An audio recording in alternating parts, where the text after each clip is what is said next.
ایک روز کفار کے سردار نے خانہ کعبہ کے قریب ایک مکان میں مشورہ کیا اور سب کی یہ رائے قرار پائی کہ ہر قبیلہ قریش میں سے ایک ایک آدمی منتخب ہو اور سب جمع ہو کر رات کے وقت محمد صلی اللہ علیہ وسلم کے مکان پر جا کر محمد صلی اللہ علیہ وسلم کو قتل کر دے۔ اللہ تبارک و تعالی نے آپ کو اس مشورے سے آگاہ کرا دیا اور حکم دیا کہ مدینہ ہجرت کر جائے۔ آپ صلی اللہ علیہ وسلم رات کے وقت جب گھر میں تھے تو کفار مکہ نے آپ کے مکان کو چاروں طرف سے گھیر لیا۔ آپ نے لوگوں کی امانتیں حضرت علی رضی اللہ تعالیٰ عنہ کے سپرد کر دیں اور آپ گھر سے باہر نکل گئے، اور اللہ کی قدرت سے کسی بھی کفار کو نظر نہیں آئے، اور آپ صلی اللہ علیہ وسلم ابو بکر صدیق رضی اللہ تعالیٰ عنہ کو ساتھ لے کر غار ثور میں جا چھپے۔ کفار مکہ نے جب آپ کو گھر میں نہیں دیکھا تو وہ تلاش کرتے کرتے اس غار تک پہنچ گئے جہاں پر نبی کریم صلی اللہ علیہ وسلم اور حضرت ابو بکر صدیق رضی اللہ تعالیٰ عنہ پناہ لیے بیٹھے تھے۔ اللہ کی قدرت دیکھیے، جب آپ غار میں داخل ہوئے تھے تو ایک مکڑی نے غار کے منہ پر جالا بن دیا، اور وہیں پر ایک جھاڑی نمودار ہو گئی جس پر ایک کبوتر کے جوڑے نے آ کر گھونسلہ بنایا، اس میں انڈے بھی دیے۔ جب کفار حضور صلی اللہ علیہ وسلم کو تلاش کرتے ہوئے پہاڑی پر غار کے نزدیک آئے تو انہوں نے دیکھا غار کے منہ پر مکڑیوں کا جالا بنا ہوا ہے، اور غار کے نزدیک ہی جھاڑی میں گھونسلے کے اندر کبوتر بیٹھے ہیں۔ انہوں نے کہا کہ اگر محمد غار کے اندر جا کر چھپتے تو یہ مکڑی کا جالا ٹوٹا ہوا ہوتا اور گھونسلے میں کبوتر بھی نہیں بیٹھے ہوتے۔ اگر وہ یہاں آتے تو کبوتر انہیں دیکھ کر اڑ جاتے۔ یہ سوچ کر کفار وہاں سے چلے گئے۔ اس غار کے واقعے کے متعلق قرآن پاک میں اللہ تبارک و تعالیٰ فرماتا ہے، اگر تم لوگ رسول اللہ صلی اللہ علیہ وسلم کی مدد نہیں کرو گے تو اللہ تبارک و تعالیٰ آپ کی مدد اس وقت کرے گا جبکہ آپ کو کافروں سے جلا وطن کر دیا، جبکہ دو آدمیوں میں سے ایک آپ تھے۔ جس وقت دونوں غار میں تھے، جبکہ آپ ہمدردی سے فرما رہے تھے کہ غم نہ کرو، بے شک اللہ ہمارے ساتھ ہے۔ آپ صلی اللہ علیہ وسلم 3 دن تک اسی غار میں چھپے رہے، پھر آپ وہاں سے مدینہ تشریف لے گئے۔ نبی کریم صلی اللہ علیہ وسلم کا مدینے میں ابتدائی سال تھا۔ آپ کے پاس حضرت جبرائیل علیہ السلام انسانی شکل میں تشریف لائے اور آپ صلی اللہ علیہ وسلم سے عرض کیا، یا رسول اللہ، اسلام کیا ہے؟ نبی کریم صلی اللہ علیہ وسلم نے فرمایا، کلمہ شہادت، گواہی دینا اللہ ایک، اس کے سوا کوئی عبادت کے لائق نہیں، نماز پڑھنا، زکوٰۃ دینا، روزہ رکھنا اور حج کرنا۔ حضرت جبرائیل علیہ السلام کا رسول خدا صلی اللہ علیہ وسلم سے سوال پوچھنے کا مقصد یہ تھا کہ وہاں پر سبھی صحابہ کرام جان لیں کہ اسلام کیا ہے۔ نبی کریم صلی اللہ علیہ وسلم جب حج کے لیے مکہ پہنچے، اب اسلام مکمل ہو چکا تھا، اب اس میں کوئی تبدیلی نہیں ہوگی۔ حج کے موقع پر حضرت عمر بن حبشہ رضی اللہ تعالیٰ عنہ پوچھتے ہیں، یا رسول اللہ صلی اللہ علیہ وسلم، اسلام کیا ہے؟ جبکہ نبی کریم صلی اللہ علیہ وسلم پہلے فرما چکے ہیں، کلمہ شہادت کی گواہی دینا، نماز پڑھنا، زکوٰۃ دینا، روزہ رکھنا اور حج کرنا۔ یہ جواب آپ نے ابتدائی سال میں فرمایا تھا۔ سوال تو وہی ہے، مگر اب پوچھنے والا دوسرا شخص ہے۔ پہلے یہی سوال حضرت جبرائیل علیہ السلام نے انسانی شکل میں پوچھا تھا، لیکن اب ایک صحابی حضرت عمر بن حبشہ رضی اللہ تعالیٰ عنہ نے پوچھا ہے۔ لیکن یہاں پر نبی کریم صلی اللہ علیہ وسلم نے پہلے والا جواب نہیں دیا۔ آپ نے فرمایا، اسلام ہے میٹھا بول بولنا اور کھانا کھلانا۔ میٹھا بول بولنا، اللہ کی قسم ساری دنیا کے شہد میں اتنی مٹھاس نہیں ہوتی جتنی زبان کے میٹھے بول میں ہوتی ہے، اور اللہ کی قسم ساتوں سمندر کے پانی میں اتنی کڑواہٹ نہیں ہوتی جتنی زبان کے ایک کڑوے بول میں ہوتی ہے۔ کڑوا بول جگر کو چیر کر رکھ دیتا ہے، ایک میٹھا بول گھروں کو آباد کر دیتا ہے، اور ایک کڑوا بول گھروں کو برباد کر دیتا ہے۔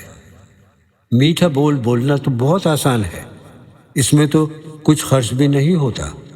سب سے محبت کے ساتھ ملو، قریبی رشتہ داروں سے اچھے سلوک کے ساتھ پیش آؤ، کبھی کسی کو برا مت کہو، نہ ہی کسی کی برائی کرو، اپنے دل کو صاف رکھو، کبھی کسی شخص کی غیبت نہ کرو، سب سے اچھے اخلاق سے پیش آؤ، سب سے تعلقات اچھے رکھو، اپنے پڑوسیوں کے ساتھ مل جل کر رہو۔ حضرت ابو ہریرہ رضی اللہ تعالی عنہ سے مروی ہے کہ رسول اللہ صلی اللہ علیہ وسلم تشریف فرما تھے کہ اتنے میں ایک شخص آیا اور آپ سے عرض کیا، یا رسول اللہ، ایمان کیا ہے؟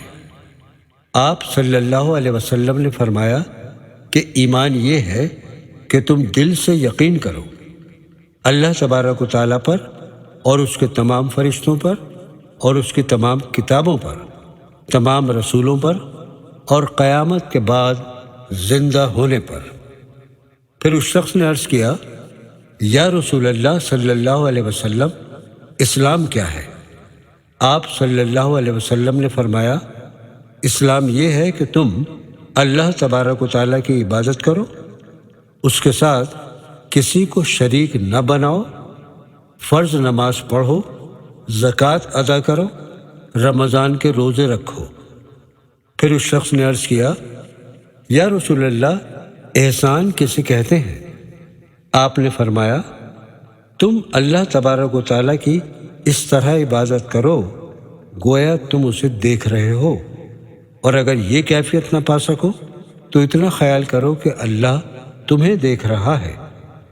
پھر اس شخص نے عرض کیا، یا رسول اللہ صلی اللہ علیہ وسلم، قیامت کب آئے گی؟ آپ نے فرمایا، اللہ جانتا ہے کہ قیامت کب آئے گی، اس کے علاوہ کوئی نہیں جانتا۔ اس شخص نے کہا، یا رسول اللہ، آپ قیامت آنے کی کچھ نشانیاں تو بتائیں۔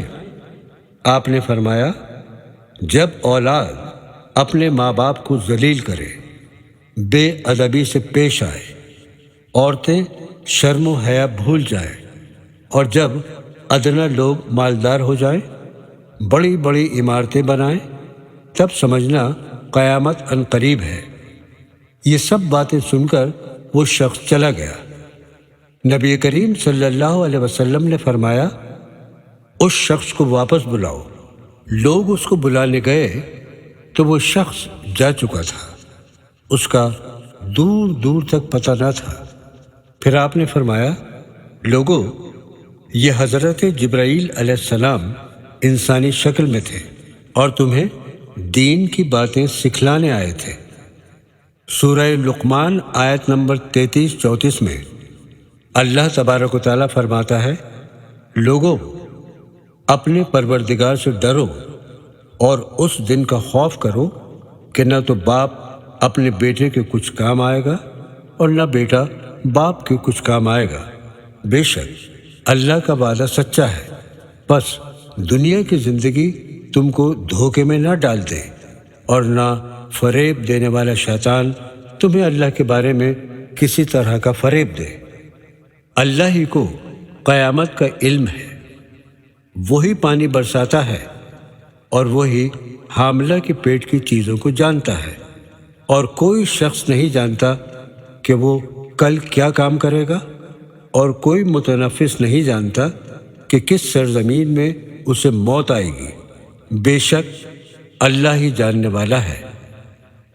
حضرت طلحہ رضی اللہ تعالی عنہ سے روایت ہے ایک شخص رسول اکرم صلی اللہ علیہ وسلم کی خدمت میں حاضر ہوا جس کے بال بکھرے ہوئے تھے۔ وہ آپ کے نزدیک آیا اور عرض کیا، یا رسول اللہ، میرے اوپر کون سی عبادت فرض ہے؟ آپ نے فرمایا، دن رات میں 5 نمازیں ادا کرنا۔ اس نے پوچھا، ان کے علاوہ میرے اوپر اور کوئی بھی نماز فرض ہے؟ آپ نے فرمایا، نہیں، البتہ اگر تم نفلی نمازیں پڑھنا چاہو تو پڑھ سکتے ہو، اور رمضان کے مہینے میں روزے رکھنا۔ اس نے پوچھا، مجھ پر رمضان کے علاوہ میرے اوپر اور کوئی روزہ بھی فرض ہے؟ آپ نے فرمایا، نہیں، اگر تم نفلی روزے رکھنا چاہو تو رکھ سکتے ہو۔ پھر آپ نے اس سے زکوٰۃ کا ذکر فرمایا کہ زکوٰۃ تم پر فرض ہے۔ اس نے پوچھا، زکوٰۃ کے علاوہ اور کوئی صدقہ فرض ہے؟ آپ نے فرمایا، نہیں، البتہ تم نفلی صدقہ کرنا چاہتے ہو تو کر سکتے ہو۔ پھر وہ شخص جانے لگا تو جاتے جاتے اس نے کہا، قسم اس ذات کی جس کے قبضے میں میری جان ہے، میں ان عبادتوں میں نہ اضافہ کروں گا نہ ہی ان عبادتوں میں کوئی کمی۔ نبی کریم صلی اللہ علیہ وسلم نے فرمایا، اگر یہ شخص اپنے قول پر سچا ہے تو اس نے کامیابی حاصل کر لی۔